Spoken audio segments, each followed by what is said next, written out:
I'm a cancer survivor, actually. It took me 2 years and 8 doctors to get a proper diagnosis with uterine cancer. I got in the stubs more times than Roy Rogers. And every doctor that I went to said something different with these kind of subtle symptoms that I had. I knew I wasn't feeling well. I knew something was wrong, but what? And of course, the doctor that I went to, because my leg was bothering me terrible, and I remember that, I had read a book, this actress, what's her name? Anyway, I can't remember, but she had said that she had leg pain too, and I thought, well, what is this about? And they said, you have restless leg syndrome, and drink gin and tonics before going to bed. And then my stools started to change, and they said, oh, you're eating much too much spinach and cut back, on the roughage. And then my breasts got very, very hard. And the doctor said that, I had the breasts of an 18-year-old, which I do. But there I was, in need of roughage, going to bed sloshed in some vain attempt to cure myself. And ultimately, I was diagnosed with uterine cancer with the very small in-office test called an endometrial biopsy that doctor number 1 said I was too young for. And, me like an idiot, I didn't say, well, why? What would that prove or disprove? I was just so thrilled to be too young for anything. So 8 doctors later, I take that test, and even though even this doctor, I was on 4 different hormone replacement therapies over the course of the 2 years, because everybody thought I was perimenopausal, that I had early menopause. And this is the interesting thing that most people don't realize with cancer, is that at the earliest and most curable stage, what I call the whisper stage, it mimics far more benign illnesses. So if you go to a doctor with your symptoms, very often you're at risk of being misdiagnosed. And since nowadays, much of the medical community subscribes to this philosophy, if you hear hooves galloping, don't look for zebra, because it's probably a horse.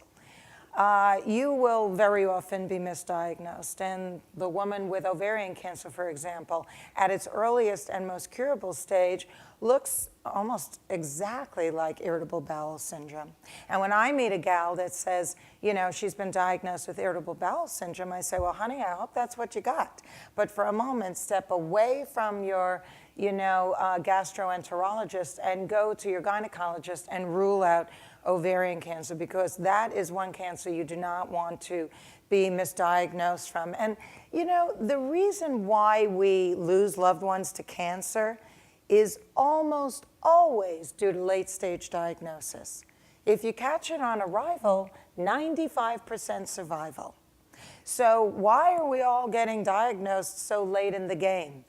And this is something that started to pique my interest, because, I can't just get cancer and get well. I have to kind of turn it into a cottage industry. And there have been many silver linings to my experience with cancer, and many, many life lessons, and one of which is turning pain into purpose is extremely healing and helps make sense out of the senseless. So when I was told that I had to get a radical hysterectomy and I hadn't had children yet, that's a difficult operation for any woman, but for one who had never had children like myself, it's a particularly bitter pill to swallow. And I'm kind of like Miss Control, and I was, Miss Superwoman, and I was Miss Caregiver to everyone. And this very quickly became my opportunity to A, ask for help, which I was not good at doing, and B, to also think about how I can turn these lemons into lemonade. And so the first thing that I did was write what became the New York Times bestseller, Cancer Schmancer. And it took me 4 drafts to write it with a sense of humor. Because one of the things that I also learned, the first one was very bitter. I felt very betrayed by the medical community and by my own body. And it seemed so unfair and so wrong. But, 4 drafts later, I struck a chord that rang true with the readers. And what I learned and remembered as I kept writing was that side by side with pain lies joy. It's there, and it's our obligation to not make a bad experience, whatever it may be, because nobody leaves this planet unscathed. And so what we do with it, how we grow through it, and what becomes of us as a result is what makes all the difference. So I wrote the book, which was very well received. And when I went on my book tour, I met tens of thousands of people at any given time. And what I realized was that my story was not unique, even though I wrote the book with the intention of having what happened to me not happen to other people. And then I realized what happened to me happens to many people all the time. Misdiagnosis, mistreatment, and as a consequence of that, late-stage diagnosis for many, though fortunately not myself, who was still in stage 1 and now 11 years well. Thank you.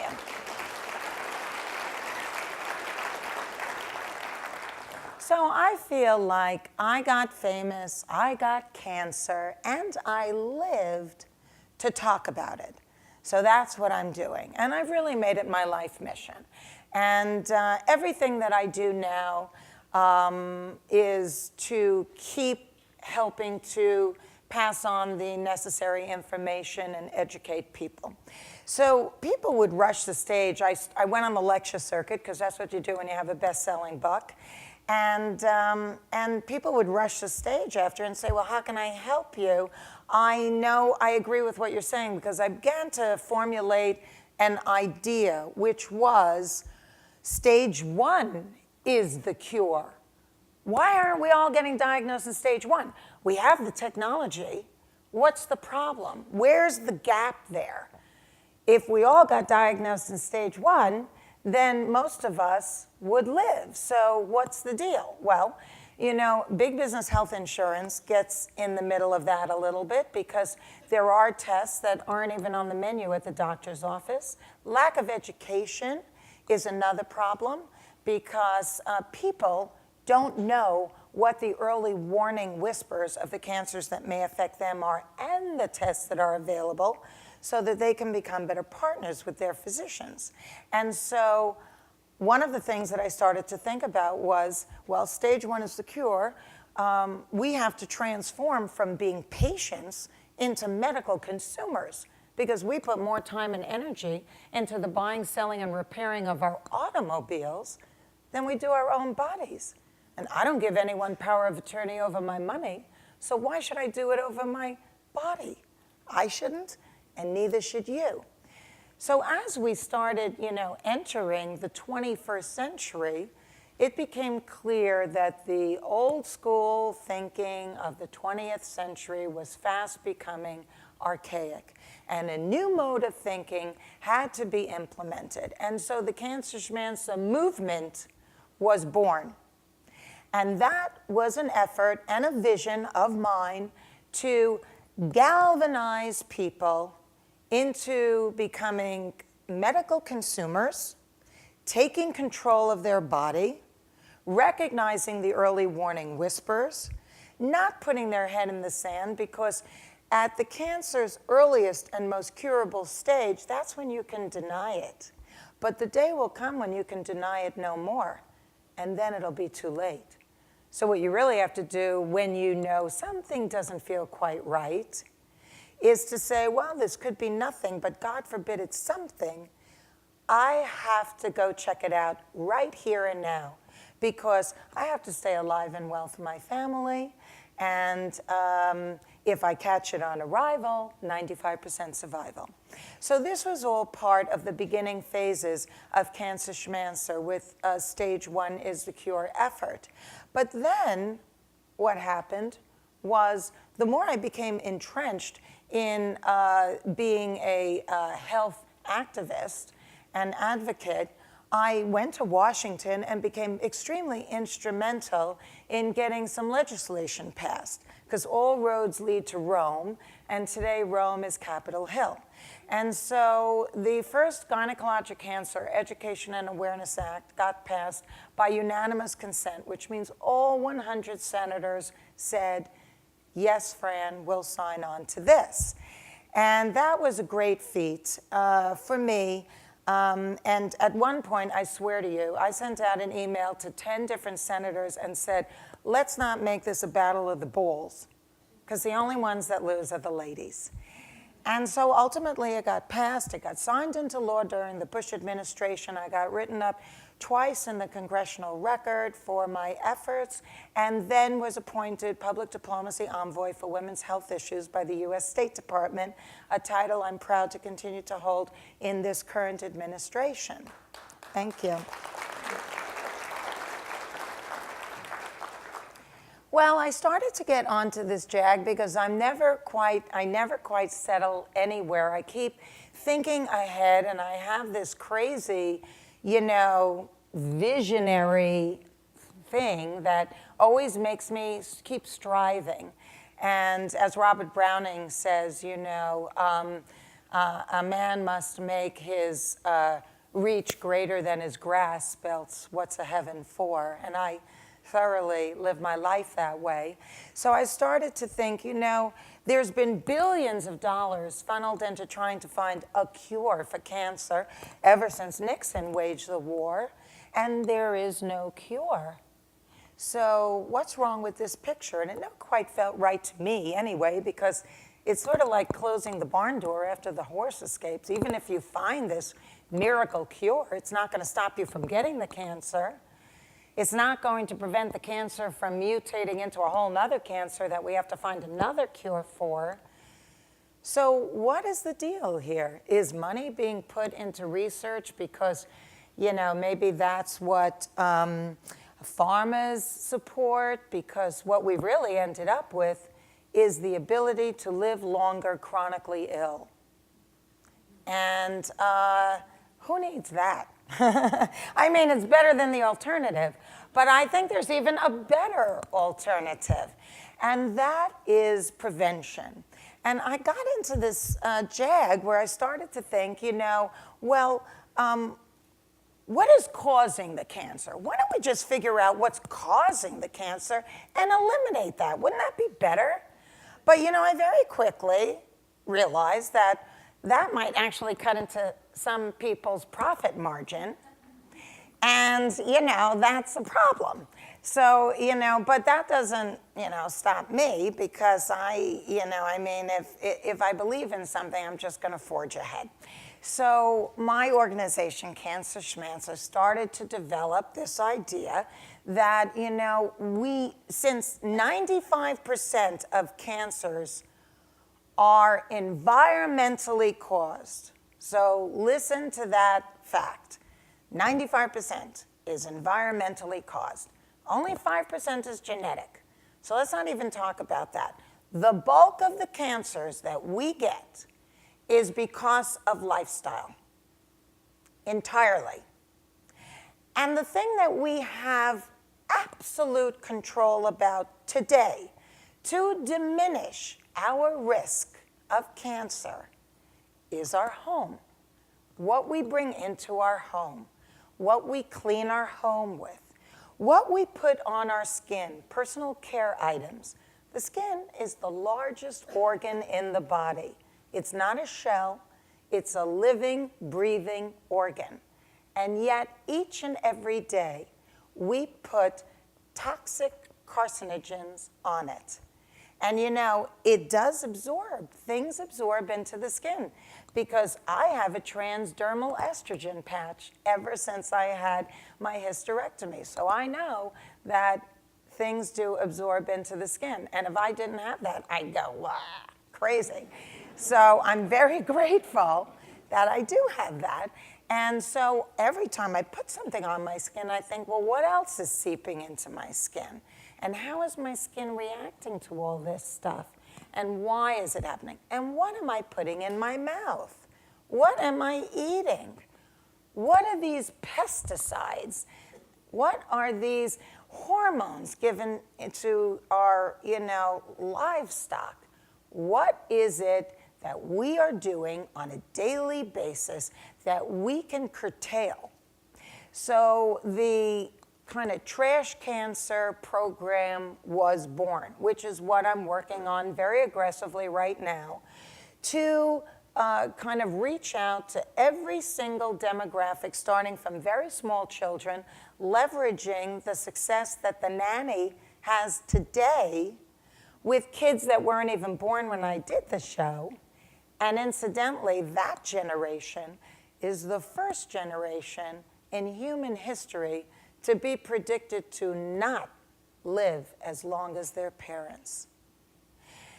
To university kids who feel like they're invincible and immortal, and God bless them, if they didn't, there would probably be no wars, because who else would go? And, and then moms who buy most as the largest consumer in the home, and all of this. So the jig is up, basically. And that's what we're working on right now. Because once you wake up and smell the coffee, it's hard to go back to sleep. And what I'm doing with Cancer Schmancer is to start an all-points bulletin to every single American, because we are a beacon for the rest of the world. And I recently came back from the Clinton Global Initiative, which is a big convention in New York, and people come from all over the world, heads of states and leaders of, NGOs and all of this stuff. And I was lucky enough to be there and participate. And we're at one of the sessions talking about women's global health.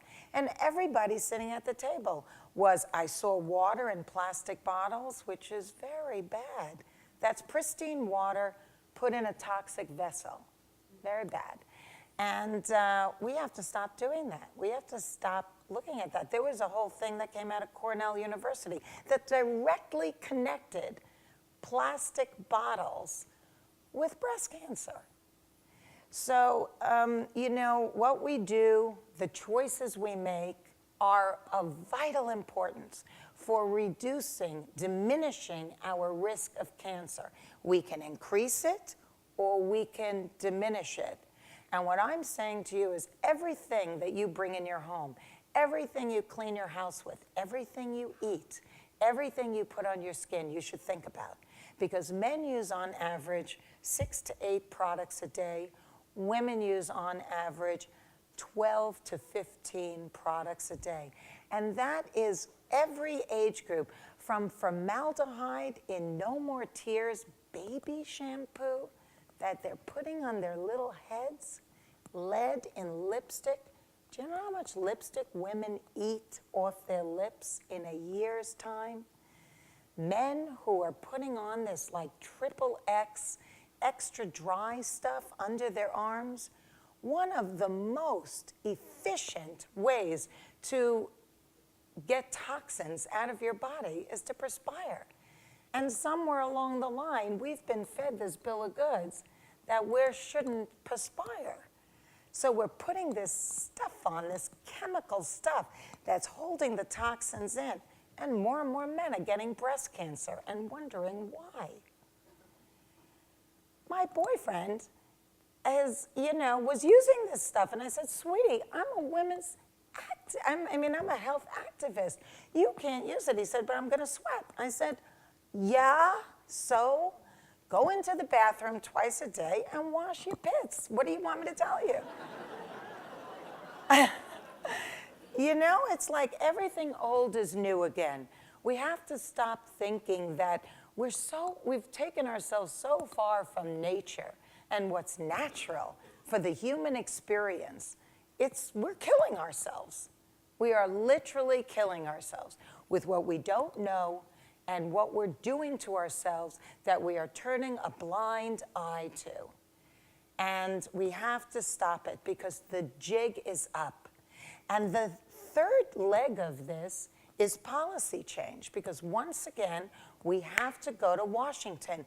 It's every every American's civil right to be able to go to the supermarket and know that what they're buying is toxic-free, or at least have the choice.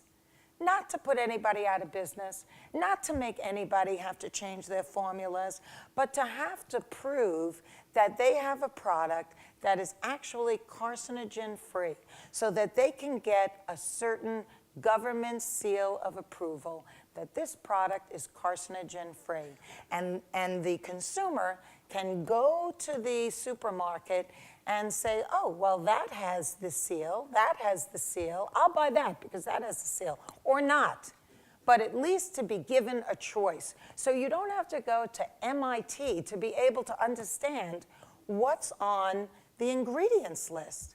And incidentally, 80% of what's on the ingredient list of personal care items are still unknown as to whether they're toxic or not, and in what quantities, and what they are when they mix with other products that we use. Because we're so busy doing this all the time. It's like this amalgam of stuff that we're inundated with. Radiation, toxins, chemicals, pesticides, hormone inhibitors, hormone enhancers. How much can a little immune system take? And then when it's all said and done, be mindful of the fact that when you stress, you're compromising your immune system. So and stress is going to happen, we live in stressful times, but be aware that if you don't do something to bolster it right at that moment, you might get sick, you might get a cold, or you could get a disease. So, you know, we have to start kind of thinking of ourselves in conjunction with the planet and our lifestyles. We're not superhumans, which is what I had to learn when I had my cancer. We're not separate creatures from the animal kingdom, from nature, from the planet in which we live. We're all one huge living organism, and we have to start making more healthful, more natural choices so that we can live more healthful lives for ourselves and our families. And so I encourage all of you to leave here today thinking about that, be mindful of that. Go on to trashcancer.org and find out more about what we're doing, but also there's we're partners with a group that will tell you products that you're using, whether they're good or bad according to them, and join the Cancer Schmancer movement because you can be proactive. And let's skin this cat, but let's do it in a way that makes sense. So don't wait for some big research to happen, because odds are it's not going to happen. The country is broke. And then big business really is happy just moving along the way it's going. But we as consumers can shift that. We can turn this boat around because we have the power of consumerism. And if we come together in that, then the message will be loud and clear. Because at the end of the day, all manufacturers really want to do is sell. They don't care what it is. If you make it clear what you want, then they'll go along with that. And elected officials, hey, newsflash, all they want to do is be reelected. So, you know, then if you make it clear what it is that you want, then they'll go along with that because basically they want to be reelected. So it's an exciting time. It's the early 21st century, and historically, the beginning of a century is the most exciting time for new ideas, for fresh thinking that sets us on a trajectory for the rest of the century. Here we stand. It's only 2011. We're 11 years into this century. We here are at the beginning of this century, and we have the capability of making a difference, of shifting the direction. We stand on that precipice. So in a few years to come, when we have proper labeling, and we can pick out things that are actually healthy for us, sustainable for the environment, organic, we will look back at this time when 1 out of 2 men and 1 out of 3 women are getting cancer and say, oh my God, what were we thinking? And these will be the dark ages. So I encourage you to lock elbows with me. I hope that I've impressed upon you that this is something that we can change for ourselves and our families today by making different choices. Don't try to be perfect. Nothing's perfect and no one's perfect. But little by little, make different choices. And you'll be doing that for yourself and your loved ones. And I appreciate you being here. I thank you very much. And that's it, folks.